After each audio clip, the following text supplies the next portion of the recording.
back today because I'm still reading Elizebeth Gilbert's book, All the Way to the River. And I'm just so inspired by what she's talking about. I think it's so brilliant. And so I wanted to come back a little bit because she starts talking about how she defines her love addiction and kind of where she sees some of her poor actions. So let's look at it. Let's dig in. Thank you for coming back to a new episode of Book Talk. If it's your first time on this channel, please hit the subscribe button. Make sure you like or comment. Any of those are great. It's a great way to support the channel. Super appreciate it. So of course she's dating Raya, but the book isn't necessarily about Raya. It's about just her journey with love and sex addiction. And so in that she talks about her relationship with overgiving and what we might consider generosity and how it can ultimately be used as a manipulation tactic, of course, right? It's a control mechanism. And so she talks a little bit about it, and I think it was so interesting because she mentions how a lot of women suffer from overgiving, and she talks a little bit about where the lines get blurred, where it becomes manipulation, where it becomes control, how you're sacrificing yourself in an effort to give. And I thought all of this was such a brilliant thought because I think though a lot of women do go through it and experience it, it's very hard to articulate. So you'll notice that when women complain about different relationships in their life, it's hard for them to articulate or defend their thoughts because they're socially conditioned to really think like, no, this is a part of being a woman. This is a part of showing up in a relationship. This is my duty. This is my obligation. This is what I'm supposed to do. And if you aren't socially conditioned to think so, the women around you will certainly put you back in your place. And I think that's changed a lot in 2025, but I have lived long enough to see that change and say we weren't so far away from that even 5 years ago, where a woman really was expected to do the emotional, physical, whatever the labor was, she was anticipated to do it and not complain. But let's look at how Elizebeth Gilbert talks about this experience in her life from the position of a sex and love addict. Okay, so she talks about whom will be her home, and she talks about how she brings Raya in to live with her, but she is still married, and that's difficult. And she talks about her past relationships with people and her personal history and how she she never really felt security. She says, my parents who prize self-reliance above any other virtue made it clear to me growing up that I was expected to leave the house right after high school and never live there again. And I get it. I really do get it. After all, that's exactly what they had done and they were young, so that's what I would do. And she said, I went out into the world and tried to find places of my own to live. I was always very anxious. In some ways, my anxiety acted like a motivator. And so she talks about like this is kind of where things became this place of codependency. She was really scared. She kind of got resourceful due to the fear. And she ended up doing things like working on a ranch in Wyoming and studying birds of prey in Kenya and babysitting children in Mexico. And just all these different things she did in her life. And then how she became really codependent. On the surface, she says, I appeared to be confident, young go-getter, but my inner life was, and it always been, a tremulous fear escape. I was never mature nor emotionally secure, and I wasn't ready yet for the demands of adulthood. So hidden beneath all my apparent ingenuity was a terrified child constantly asking, who's got me? Who's going to keep me safe? Where do I belong? And that's where she started her lifelong quest to make any person be like her home and provide her this safety. And she talks about her first relationship, and she says, he was great, he did everything, he was very nice to her, but ultimately that relationship breaks up because all of her relationships kind of blow up. And she says she left him, ran away, he found another man, that one blows up. She's leaving San Francisco, going back to New York. just kind of living in shame, humiliated, sobbing, different things. And she says she once estimated that she had 20, between the ages of 20 and 48, she had 20 different homes. So these are just places where she hadn't put her name on a lease. Between 20 and 48, she's had 20 different homes. Now, she also makes the qualifier that it's not only the places she stayed. She lived a bunch of places, but these were places she called, quote unquote, home. And she also says she never lived alone. Like, she never ever lived alone. 20 different homes, 20 different partners, likely. And she says she would often think of this as, I'm a free spirit. I'm a free spirit. And it's so funny because how many of us say that or know someone who has said that they're a free spirit when it kind of just looks chaotic and messy and drama. But we say, okay, girl, do your thing. But so she says it wasn't that. It was a wild instability, and it was quite opposite of freedom because she had no agency in the matter. She only had an urgency. So she said she had no control, and that's what made it not be a way of being free. She said she would leave each of these relationships puzzled, humiliated, do it again. She left every relationship puzzled and humiliated. So then she says how her situation would work out. So she talks about how she meets this one guy, and she says she'd love to talk to men who are going through some deep-seated issues because that showed that he would need her. She needed like a certain level of dependency for her relationships to work. So she said she would go find someone. One time it was a guy who was getting evicted, getting fired, and breaking up with his girlfriend. And then she said, like, move in with me. And like, she barely knows this man. And she said, and it was like, well, why would you do that? Like, what would you get out of that? Like, most people would say, like, where is the benefit? And she said for her, it was the get of his need. She wanted his gratitude. She wanted the warmth. She wanted the power. She wanted security of his complete dependence on her. So she wanted someone to be completely dependent on her, because if they were dependent on her, well, damn it, you can't leave me, can you? You need me. And that was like a high for her. That was fulfilling that sex addiction.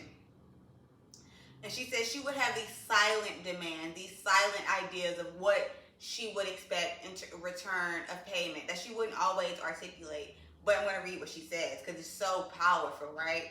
She says, now, I basically give him no choice but to love me, and obviously he could never leave me, right? I mean, where could he even go? Now, was I honest about any of this? Did I tell a man in all frankness, okay, so here's the deal. I will pour the entirety of my life force into you. I will support you and nurture you. I will sacrifice my own welfare in order to take care of your every need. I will uplift you in every imaginable realm of your existence. And I'll make sure you never have an unmet desire. But in return, you must love me, which in my definition means that you must give me an unshakable sense of inner security for me, because I cannot do this myself. And if you do not adequately handle those feelings for me, I swear to God, I will rip the rug right out from under this relationship, and I will go out there and find someone who can, while simultaneously blaming you for letting me down. And though she would never say that, the moment things didn't work out for her, that's when she would really, really let things get super ugly. And so she was always kind of doing that to people, where she would create this codependent relationship, and then she would feel unstimulated in some way, and she'd run off. That was like her pattern. Then she talks about, she sets that sex and love addiction, and she sets it in the patriarchal system. And so I think this is so interesting, because I think when you look at how our social conditioning is, you can almost say, oh, well, what she's doing is, she's just giving someone a home. That's what she's supposed to do. She's supposed to love him. He's supposed to, need her in some way. And it's like, no, that's a relationship of codependency. And I think when you can sit there and point that out without this veil of, oh, this is love, and start looking at things with a more realistic expectation, you can say, no, that looks sketchy. And I think one instance of that was, just to bring it back to pop culture, I don't know if you guys are paying attention, but this one rapper Gucci Mane and his wife Keisha Ka'oir, and she was saying like, I need him to like he needs me for everything. The only thing I allow him to do for himself is shower and go to the studio. I need him to need me, and that's how I feel happy. And people were like clapping and saying, oh my gosh, she's such a good wife. And I was like, oh my gosh, she sounds like a fucking creep. She sounds so creepy.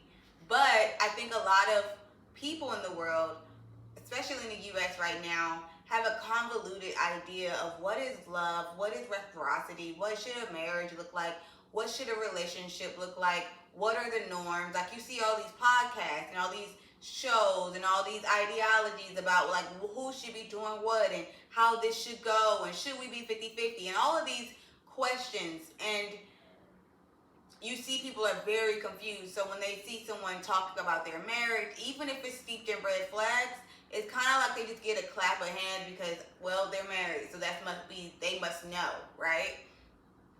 But I don't think that's always true. And I'm going to share a little bit about, she gives us a history of like womanly overgiving. So let's get into it. So she says, before we continue with our story, I wish to point out that I am not the only person in the world who has ever done this. Meaning, I am not the only person who have had the big idea of trying to win love, attention, validation, and acceptance by showering lava upon someone else. And I'm certainly not the first person who ever communicated to somebody, either openly or silently, I can only feel safe and important if you love me and appreciate me. She calls this externalizing your sense of security. And she notes that women have always been taught that we can get love only by giving love, even if we sacrifice our own security, health, and well-being in the process. And so she says something about sacrifice. She notes some studies. So she says, multiple studies have shown, for instance, that heterosexual women who are married and have children do not live as long as women who are single and childless. Why? Because women give themselves to death. And every way that success can be measured in society, longevity, prosperity, contentment, physical and mental health, wives and mothers pay, and they pay dearly. They also earn less money than their single counterparts while being more underpaid, work than their partners do, more housework, child care, elder care, volunteer work in the community, emotional support for neighbors, friends, and relatives. Married women and mothers also get less sleep and exercise than single women, and way more. They are more likely to be depressed or anxious, less likely to be sexually satisfied, more likely to abuse substances, and more likely to die from stress-related diseases, accidents, suicide, or homicide. On the other hand, it has been statistically proven that in every way success can be measured in society, married men strongly outperform single men because their female partners are literally pouring life into them at a steep cost of their own existence. Sociologists, she says, call this the marriage benefit imbalance. The institution of marriage benefits men far more than it benefits women. So that's one thing. And she says it really doesn't stop in marriage. She knows that when girls go to co-ed schools, they don't perform as well academically as when they attend single-sex schools, but the boys perform better. She says female addicts are more likely to recover if they're placed in single-sex rehabilitation facilities, whereas male addicts perform better or get sober faster if they are around women to help and inspire them. She says corporations with women on their boards outperform corporations without female leadership by 25%. Even though corporate life is brutal and punishing for women. So she says, of course, every relationship is different. Things are changing. Even relationships aren't even heterosexual now. But she says it's worth questioning. Who is playing the traditional role of the woman here? Meaning, who is pouring more care and nourishment into this relationship or project or institution? And who is the beneficiary of all that care and nourishment? What is the cost of the overgiver? And how far am I willing to go?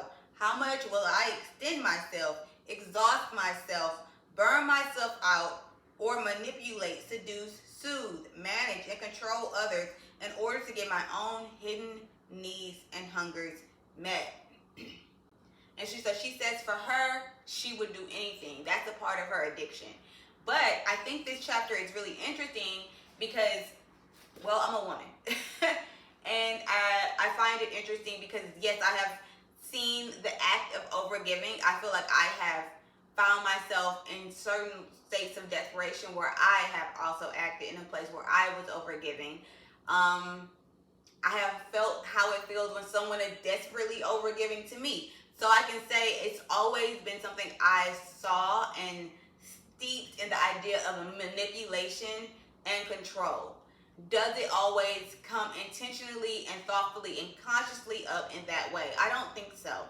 People are often not aware of themselves and their actions enough or reflecting enough to know, am I doing this out of true desire and generosity? Am I doing this with love and care? Is this an open-ended gesture, or am I desperately kind of pulling at straws and feeling like I need to show up in some way more than I usually would? You know, that's some of the questions I ask myself. But I think it's important, if you are someone that self-sacrifices, to say, hey, how will I pay for this? And not think about the dollar amount, but think about the emotional amount, the physical amount, the mental load you might carry from taking on other people's problems. And it's something that I've kind of learned to kind of place a boundary on myself. Like, oh, I have to kind of separate. I don't have, the emotional bank savings to kind of tap in and help that person with that problem. Or even if I do help someone, I will kind of like, hey, this is where my limit is, and it's so important to do that. And like, especially like for me, I have such a short memory and I am such a loving, giving person. Like there was a time when I was much younger, teenager, maybe early 20s, somebody could literally probably steal from me and I was like, it's okay, I forgive them. I was always trying to like be liked, or just kind of stay where I felt comfortable, that I wouldn't hold people accountable in the way that they should have really been held accountable. And it's so interesting that I'm talking about it because I know that's something that's always kind of made me grimace. You know how you'll look back on different things you do as a teenager, something that kind of like makes you shudder, like embarrassment. I think those moments in my life where I was just so desperate to keep a relationship that anything goes, and how people treat you when you show up that way is so embarrassing. It's so humiliating. If I was to turn the eye on pop culture for a second, I would say how Chrisean Rock looks dating Blueface. That's how it looks to me. Like, I know it's not always on such a grand scale. That's an extreme way of looking at it, but that's how it looks. This desperation. It looks bad. It looks embarrassing. You should never feel like you have to exchange something for love. And it's kind of hard to balance because you want to be loved just for showing up. I remember I just had this conversation with a friend actually, and I was telling her like, I'm your friend and you don't do a damn thing for me, and I love you down. So if someone meets you and can't see a value for you outside of your generosity, I think we need to kind of like cut them off. Not saying that we shouldn't be generous to our partners. We shouldn't give to our partners. But, check how your partner behaves if you can't show up once or twice. Do they isolate you from love? Do they isolate you from affection? Do they get an attitude with you? Maybe you have created an ideology around them where you're going to show up and provide XYZ resource in exchange that they will love you. So you have to be careful on them because both parties can be manipulative, and I think that manipulation lives in all relationships to some extent. I would love to look at studies about it, but just the idea of overgiving, I think you should always be doing like a silent audit of where you feel the most comfortable giving, how much you feel giving, where you need reciprocity, and being very upfront with yourself, right? That's going to stop you from really having these, like she says, if you didn't give me what I want and a bill was due, I was going to blow up, I was going to destroy things, everything's your fault. Like, I think if you're doing those personal audits and you're setting your personal boundaries, even in and without, within and without a relationship, like beyond. Like I was just telling a friend of mine, like, hey, I know you're generous. I know you want to help people. Maybe set aside like a budget for like helping people, and when that budget's exhausted, like you cut the cord. Like it's not about being like helping someone is not necessarily the same as being someone's full-on support system. For instance, I had a friend of mine who would call me all the time, right? And she would be like, hey, I just got paid. I'm a little short on a bill. Can you help me with this? And it wouldn't be a lot of money. It'd be like $75, $100, no problem. And she would pay it back. And then I remember it became something that was like almost every 2 weeks. It was constant, right? And so once I finally said, hey, can't do it this time, I just paid off all of my credit card debt. Super sorry. Do you know that was the last time I really heard from that person? Clock it. So, I'm just saying, like, clock when you're doing too much, when you're helping too much. Even if it seems like, oh, this isn't a problem, really, just ask yourself, would it be reciprocal? Like, you have to and it's so sad. I know this sounds really weird to be saying because it seems really harsh. And it is harsh. And I'm not necessarily saying find the extreme, help no one.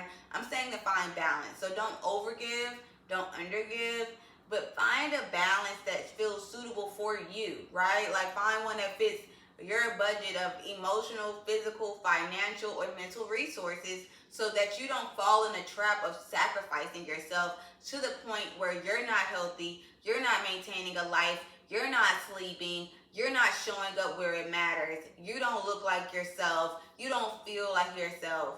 Like, I don't know if you guys saw that one TikTok trend where it was like, when I was with him and she looks like really worn out, tired, inflamed, uncomfortable. And then the next clip, the girl's like, now that he's gone, and she looks good, she looks refreshed, she looks young, she looks happy.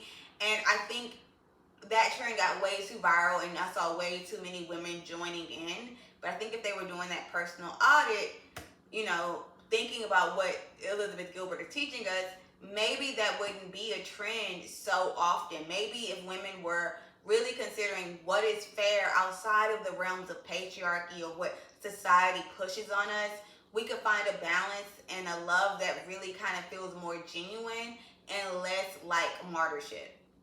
That's just my personal 2 cents. I am not here to tell you what to do. I don't need the men trying to come for me and tie me to the stake, okay? That's just my personal 2 cents. Now, like always, in the description box, I do have a link to the book. I do get a little bit of money for it. If you hit the affiliate link, I get a little donation or whatever it is. Thank you so much. Again, like, comment, subscribe. I'll see you guys soon. I think I'm going to be reading Nia Solo's book, Bottom of the Pyramid. So I'm a big Dance Moms lover. So if you guys are reading that, let's get into it. I'm also going to do some more about the dream count. I just felt we didn't really get into all of the details. But for now, I'll see you later. Much love and respect to you. Thank you for coming. Be safe.